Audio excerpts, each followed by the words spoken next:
Shalom, bertemu kembali dalam Efrata Devotion pada hari ini. 1 Korintus 10 ayat 10 berkata, "Janganlah kamu bersungut-sungut seperti yang dilakukan oleh beberapa orang dari mereka, sehingga mereka dibinasakan oleh malaikat maut." Yesus berkata pada orang banyak yang mengikuti dia dalam Yohanes 6 ayat 43, "Jangan kamu bersungut-sungut." Bapak Ibu yang terkasih, hidup kita penuh dengan hal-hal yang bisa membuat kita gampang sekali bersungut-sungut. Cuaca panas atau dingin, ya, usaha pekerjaan yang tidak sesuai dengan rencana, keadaan yang tidak dapat kita kendalikan, atau saat ini COVID-19 yang membatasi ruang gerak kita.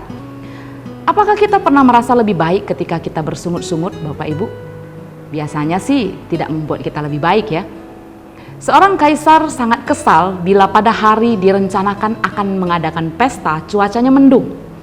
Ia akan begitu marah hingga memerintahkan semua prajuritnya untuk membawa panah, untuk memanahkan anak-anak panah ke atas. Sebagai protes dan celaan terhadap Yang Maha Kuasa karena cuaca yang jelek di hari yang direncanakan akan ada pesta. Setelah anak-anak panah terlontar ke atas, anak-anak panah itu jatuh kembali dan kena kepada kepala mereka, sehingga banyak yang menderita dan terluka. Demikian juga dengan persungutan kita.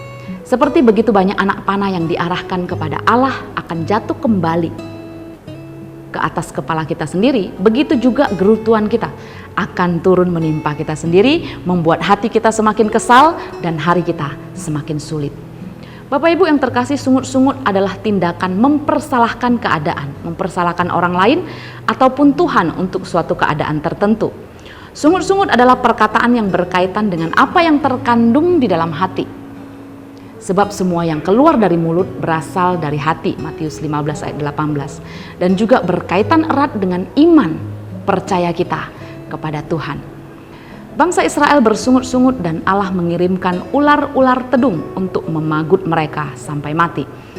Dengan bersungut-sungut Israel memberontak kepada Allah, dan lebih lagi dari itu, mereka di situ menunjukkan bahwa mereka tidak mempercayai Allah setelah semua yang dilakukan Allah bagi mereka dan Allah menghukum mereka.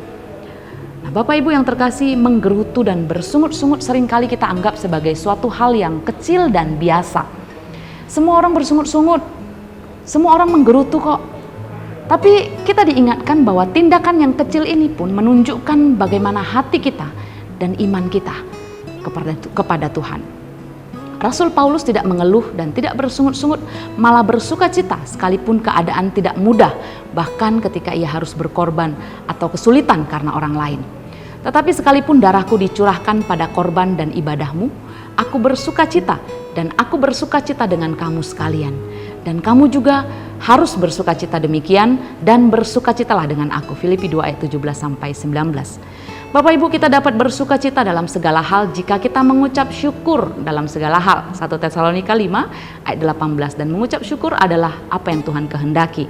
Dan karena mengucap syukur membuat kita kuat dan mampu menjalani dan mengatasi saat-saat sulit dalam hidup kita. Karena itu, mari kita ganti sungut-sungut kita dengan ucapan syukur. Tunjukkan penyataan iman percaya kita kepada Tuhan, bahwa kita percaya dan bersandar kepadanya dalam segala keadaan.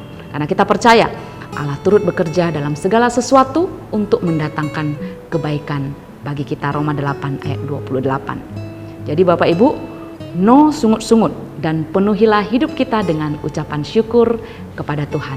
Mari berdoa. Bapa di surga, kami mohon ampun kepada Tuhan jika banyak hal seringkali mendorong kami untuk kami bersungut-sungut. Kami lebih mudah bersungut-sungut dan menggerutu. Tapi kami mohon ampun kepada Tuhan. Kami rindu Tuhan, hati kami dipenuhi ucapan syukur karena Tuhan sudah begitu baik bagi kami. Tuhan menyediakan semua yang kami perlukan, bahkan sudah menebus kami. Karena itu biarlah Tuhan, Engkau memampukan kami. Kami jadi orang-orang yang terus mengucap syukur dalam segala hal. Terpujilah nama-Mu, dalam nama Tuhan Yesus kami berdoa. Amin. Shalom, Tuhan berkati kita.